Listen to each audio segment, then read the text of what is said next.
Des siècles d'histoire qui ont donné à la ville une réputation unique. Tlemcen a toujours été un centre religieux, culturel, intellectuel et architectural unique. Elle a joué un rôle commercial important. Elle fut l'une des 3 villes à abriter un lycée franco-musulman sous la domination française. En 1850, la France décide de fonder 3 lycées sur le territoire algérien, à Constantine, Médéa et à Tlemcen. Les Français choisirent Tlemcen pour sa réputation. Ancienne capitale du Maghreb central, centre d'art hispano-mauresque, elle compte de nombreux lettrés. 50 écoles et 2 madrasas fondées sous la dynastie zianide, la madrasa Khaldouni et la madrasa Teshfeniya, qui seront rasées par les Français. De 1850 à 1852, l'école de Tlemcen fut installée dans les locaux de la madrasa de Sidi Boumediene, à El Obeid, puis sera transférée dans la maison de l'Arabe Ben Abdallah, dans le quartier d'Ouled El Imam. Elle déménagera à plusieurs reprises avant que le général Jonard inaugure le locaux définitif qui abritera l'école jusqu'en 1960, à proximité de la porte du Maroc. Il en est sorti de nombreux diplômés qui ont eu un rôle important dans le combat pour l'indépendance, ainsi que des ministres, des directeurs d'administration, des patrons de société, tels que Boualem Baki, ministre de la Justice puis des Affaires religieuses, Mohamed Bedjaoui, président du Conseil constitutionnel, Omar Dib, homme de lettres et journaliste, André Janier, diplomate et ambassadeur de France, Abdelaziz Zenaghi, homme de lettres et poète et professeur à la Sorbonne, et bien d'autres encore. Aujourd'hui, Tlemcen a sa propre université, Université d'Abou Bakr Belkaïd, créée en 1989. Elle est composée de 8 facultés.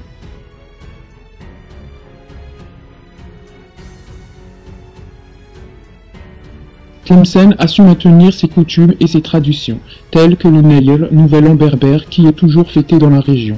Elle a accueilli en 2011 l'événement Tlemcen, capitale de la culture islamique. La région possède également plusieurs musées. Le musée Moudjahid, qui a ouvert ses portes en janvier 2011 dans le plateau de l'El Setti. Géré par le ministère de Moudjahidine, ce musée est consacré à la Wilaya 5, avec la présentation de plusieurs documents historiques concernant la guerre d'indépendance, des photos de martyrs de la région. Et une guillotine y est également exposée, ainsi que les armes qu'utilisaient les Moudjahidines. Le musée d'art et d'histoire de Tlemcen, inauguré en 2009. Il a été installé dans l'ancienne mairie du centre-ville. Il est consacré à l'art de la civilisation islamique, à la dynastie zianide, le El-Mohad et les autres civilisations qu'a connues la région. Le musée de Tlemcen, qui est situé dans l'ancienne madrasa de Tlemcen et qui possède des collections d'archéologie musulmane, des pierres tombales romaines. Le musée possède également des objets préhistoriques provenant du sud du pays, tels que Tindouf et Adrar. Tlemcen est un centre important de la musique arabo-andalouse au Maghreb. De nombreux chanteurs de ce genre de musique sont issus de cette ville. Tlemcen a eu de nombreux échanges avec l'Espagne musulmane et apporta une aide militaire contre la reconquista chrétienne. Un traité de paix fut signé entre les souverains zianides et les nasrides, qui deviennent pendant un temps alliés contre les mérinides et la couronne d'Aragon. Plusieurs sultans furent élevés dans les cours d'Al-Andalou, tels que Abou Tashfin. Tlemcen est resté longtemps attaché à l'Andalousie. Les habitants de ces deux régions avaient beaucoup d'affinités et partageaient les mêmes traditions, que ce soit la gastronomie ou l'habillement. Après la chute de Grenade, environ 50 000 Andalous venus du royaume de Cordoue trouvèrent asile à Tlemcen. Mohamed XIII, oncle de Boabdil et 23e émir nasride, est venu vivre à Tlemcen et sera enterré dans le cimetière royal zianide de Sidi Ibrahim. Une pierre tombale fut découverte en 1848 et sera présentée à l'exposition universelle de Paris en 1889. Tlemcen a eu un nombre important d'Andalous, de Mourisques et de Juifs. Elle est une des héritières de l'Andalousie, par son art et sa philosophie. Tlemcen est également le berceau du Hausi, de l'école Rarnati de Tlemcen. C'est un genre musical citadin populaire qui découle de la musique andalouse. C'est une poésie populaire chantée qui remonte au XVIe siècle. Les auteurs du Hausi sont généralement originaires de Tlemcen et de ses alentours. Ces textes sont écrits et interprétés d'abord par les hommes qui peuvent être chantés en groupe ou en solo. La plupart des textes datent du XVIIe et XVIIIe siècle. Il existe certains textes plus anciens encore. Le Festival national de la musique Hausi ainsi que le Festival Hadarat el-Andalou sont organisés à Tlemcen.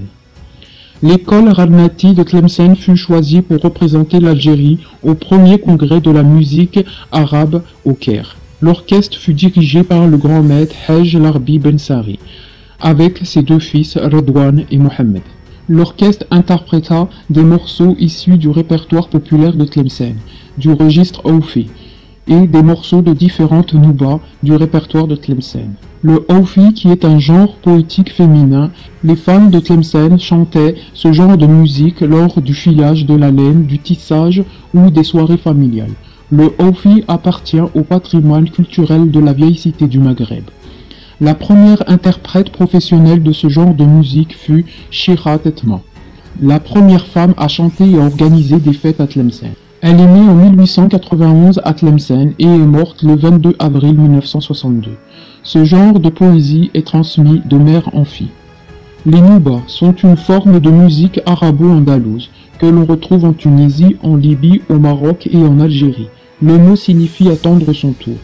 Les musiciens se succèdent, chacun attendant son tour pour chanter.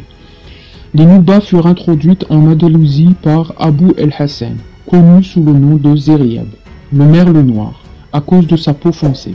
Il est né en 789 en Irak. Il eut une formation scientifique et littéraire. Il quitta Bagdad suite aux menaces de son maître, Ishaq el-Nawsili, qui était jaloux de son succès auprès du 5e calife abbasside, Haroun el-Rachid. Zériab était un musicien talentueux et est considéré comme le père de la musique arabo-andalouse. La nouba est jouée avec 9 pièces instrumentales et vocales, autour de poèmes ayant pour thème la nature, l'amour et parfois la religion. Elle est jouée à des heures précises du jour ou de la nuit, d'où 24 noubas, pour les 24 heures de la journée. Fkiret, aussi appelé Mdehet. Ce sont des ensembles vocaux féminins joués en Ouranie, mais également à Tlemcen. Ces chants sont accompagnés de Tbila, Bendir, Gallal. Elle allie poésie et percussion. De nos jours, des chanteurs comme Nouri Koufi ou Brahim Hedj Kassem perpétuent le fkiret dans leurs chansons. On retrouve cet art à Nedroma, Bnisnous, Aïn el-Hout. Ces chants sont accompagnés d'une danse conduisant à la transe. Mejma'a ou Sana'a. C'est une vieille tradition religieuse réservée aux femmes. Ces chants sont dirigés par des femmes religieuses et pieuses, choisies par un shir pour leur spiritualité. Elles prononcent des lectures du Coran, des sermons religieux et des chants spirituels. Le patrimoine des chants de la Sana'a est extrêmement riche mais peu connu du grand public. Tlemcen a su résister dans sa culture durant l'occupation française. L'association Riyad el-Andalou de Tlemcen a popularisé les Sana'a. Le Melhoun, qui s'est développé sous forme littéraire. D'après Ibn Khaldoun, à l'époque de la dynastie Almohade, de nombreuses productions maghrébines et andalouses du Zadjel, poésie écrite en arabe, ont vu le jour. C'était les prémices du Melhoun. Les poètes algériens du XVIe siècle ont mis en place cette forme poétique dont s'inspiraient d'autres poèmes. Cette tradition est interprétée par des poètes venant de l'ère zianide. On le retrouve à Tlemcen, Alger, Blida et Constantine. Les plus anciens textes en arabe dialectal maghrébin connus remontent au XVIe siècle et constituent un patrimoine en danger de disparition. La poésie melhoun est la base de nombreux genres musicaux populaires bédouines ou citadines dans tout le Maghreb. On le retrouve aussi au Maroc. Zedjel, c'est une forme poétique similaire au mouacha, utilisant uniquement le dialecte arabe. Cette forme poétique atteint son apogée avec Mohammed ibn Malik ibn Quzman, poète andalou né à Cordoue en 1078. Il existe 3 genres de zedjel. Le zedjel poétique à Constantine, le zedjel chanté et le zedjel espagnol moderne. Mouacha, ce sont des poésies qui furent inventées en Andalousie par un poète aveugle du XIe siècle. Mukaddam ibn Muhafa el-Kabri. De nos jours, on retrouve le mouachah chanté dans le répertoire de la Nouba. Aroubi, c'est une musique populaire algérienne qui a pour base les poésies du Melhoun et du Zadjel, écrites par des poètes tlemceniens du Ouzi. Présent à Tlemcen et à Constantine, certains textes remontent à l'époque andalouse. D'autres poèmes sont écrits par des imams et des mouftis d'Alger qui ont vécu au XIXe siècle. On retrouve d'autres genres musicaux dans ce style. Al-Gharbi, Al-Madih, Al-Ma'jouz. Arfa de Msirda. Chant traditionnel folklorique ancré dans la région de Msirda, Bab Hassa, Marsa Ben Mhidi, Tounen, Marniya, Razawet. Plusieurs instruments sont utilisés tels que le bendir ou une flûte appelée zammar. Elle est accompagnée d'une danse exécutée par plusieurs danseurs se tenant coude à coude. La région de Msirda a mené une lutte terrible durant la guerre de libération. Elle compte à elle seule 800 shahids. On retrouve cette danse au Maroc. L'alaoui, un autre genre musical et danse traditionnelle des guerrières de l'ouest algérien et de l'est marocain.